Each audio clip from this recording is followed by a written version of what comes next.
Manila Electric Railroad and Lights. Matagal na to.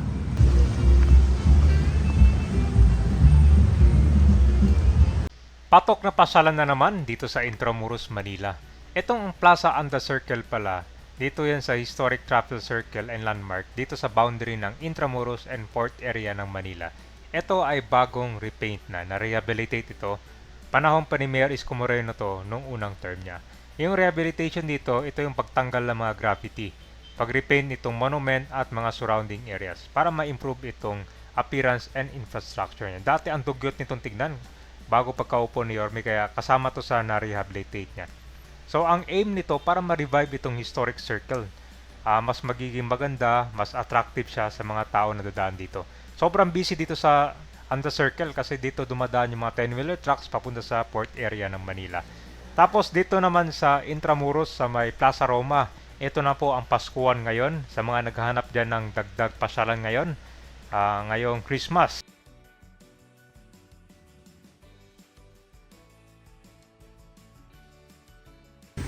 Ito yung na-redevelop panahon pa ni Yorme nung unang term niya as mayor. Talaga namang itong pag-redevelop kabay na idagdag attraction. Dito sa Rotonda, dito kabay na traffic ngayon kasi labasan na ng mga truck. Ito naman yung way papunta dyan sa Intramuros sa may Soriano Avenue. So ngayon pala itong Anda Circle, itong Anda Circle ay bagong pintura na ulit. Itong mga bricks nya mas inayos tsaka mas nilinis na ngayon kasi medyo faded na eh. Ang Anda Circle talagang kanyan dito sa boundary ng port area at saka Intramuros, Manila. Napaka-busy talaga dito. Lalo na pagka rush hour. Ito, 5 PM na onwards. Yan may mga truck kabay, no? Ngayon, papuntang ko yan. Papuntang Nabotas. Dito naman sa kabila, pabalik. Papuntang kanyan, Rizal Park. Or dun sa Manila Bay. Dito sa Intramuros, Manila. Yung pagtawid dito kabay, merong pedestrian lane dyan, no? Pakita ko sa inyo, ito yung bagong pintura, oh.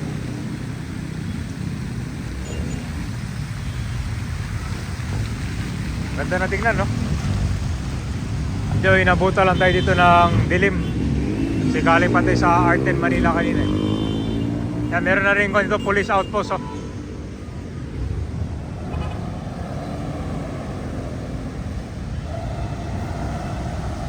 Tapos ikot tayo sa Intramuros, Manila.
Paul din, no? Huh?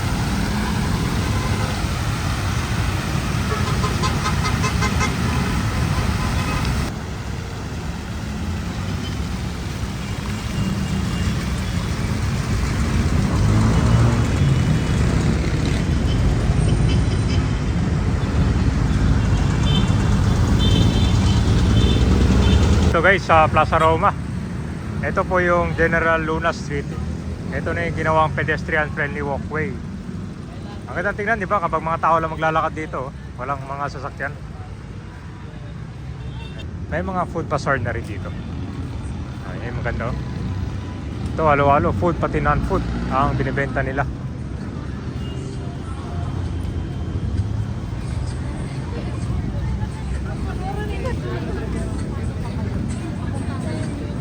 Ito guys, dami.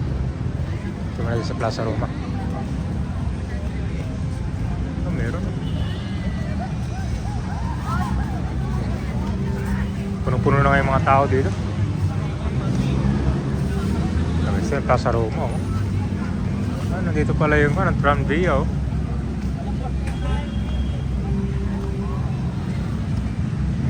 Wow. Parang ito yata yung replica. Ano ba tawag nito? Manila Electric Railroad and Lights. Matagal na to. Ito yung itsura niya dati, oh. So parang binuhay nila yung replica. Ano? So may kontra ka, meron siyang truck. Hindi natin loob, ah.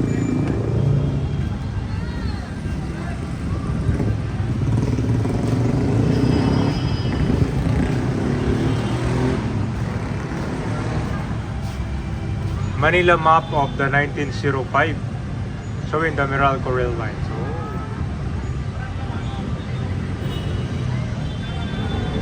So matagal din pala nag-operate. Malaki din pala yung sakop ng rail line dati.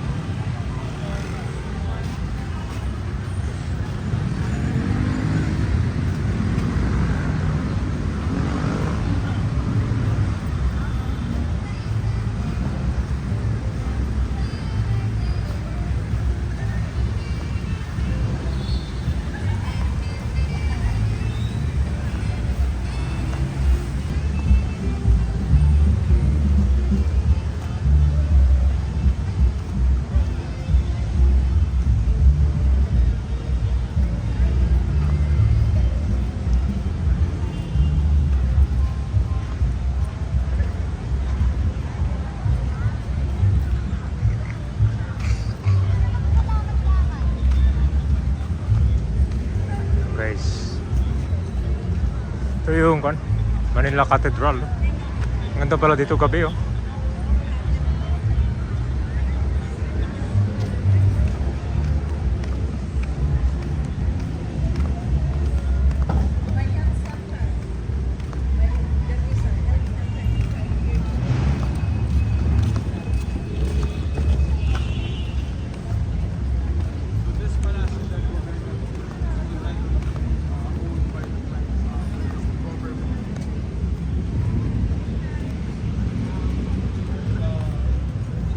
Diba guys, ang ganda na ng General Luna, oh.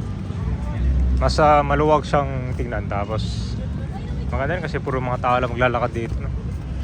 Hanggang dun sa Moralia Street.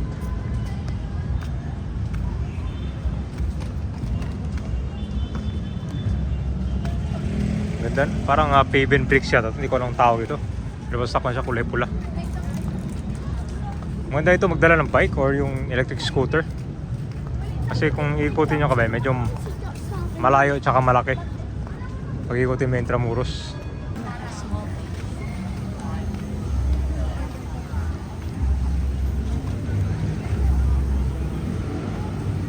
Ito yung mga electric scooter pala, oh.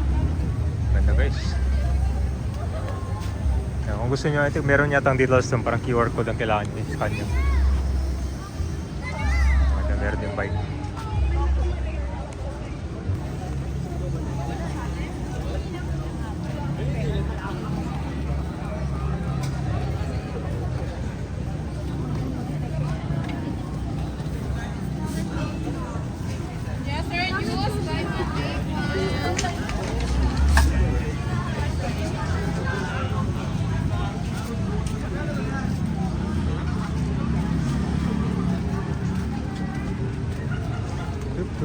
Ito pa yung Plaza del Gobernador. Ganda din pala ng ilaw niya dito.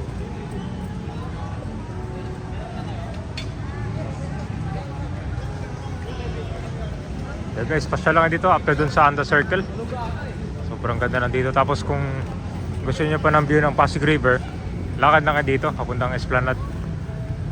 Siguro mga 10 minutes walk siguro. Tsaka yung mga spaghetti ware dito, tinanggal na rin. Binawasan. Kaya ganda na tingnan, no? Maraming mga salapat-salapat.